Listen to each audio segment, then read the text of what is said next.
पन्हाळा तालुक्यातील सातवे इथल्या प्राथमिक शाळेची भिंत कोसळली, सुदैवानं जीवितहानी टाळली। पन्हाळा तालुक्यातील सातवे इथल्या केंद्रीय प्राथमिक शाळेची स्थापना साधारणपणे 100हून अधिक वर्षांपूर्वी झालेली आहे।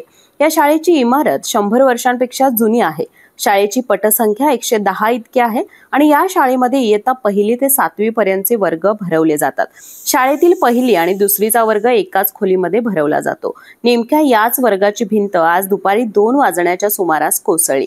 सुदैवानं भिंत ज्यावेळी कोसळली त्यावेळेला शाळेची जेवणाची सुट्टी झालेली होती आणि सर्व विद्यार्थी जेवणासाठी वर्गातून बाहेर गेले होते, त्यामुळे मोठी जीवितहानी टळली। या खोलीमध्ये 25 विद्यार्थ्यांची बैठक व्यवस्था होती आणि ही घटना घडताच पन्हाळ्याच्या गटविकास अधिकारी सोनाली माडकर यांनी शाळेमध्ये जाऊन घडलेल्या घटनेची पाहणी केली। सुदैवानं हा अपघात झाला त्यावेळेला वर्गामध्ये विद्यार्थी उपस्थित नव्हते, अन्यथा मोठी जीवितहानी होण्याची शक्यता होती। त्यामुळे शासनाने अशा जुन्या आणि जीर्ण झालेल्या इमारतीचं ऑडिट करून नवीन इमारती बांधणं गरजेचं आहे। बाळ, फ्रीजमधून श्रीखंड काढ ना। आम्ही पूर्वी घरीच बनवायचो श्रीखंड, त्याची चवच वेगळी होती। आता काय सगळं रेडीमेड।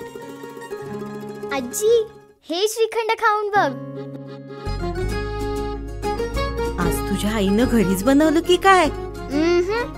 हे आहे गोकुळचं श्रीखंड, अगदी जिभेवर रेंगाळणार। जिभेवरच नाही तर मनावरही रेंगाळणार। गोकुळ श्रीखंड, मनावर रेंगाळणार।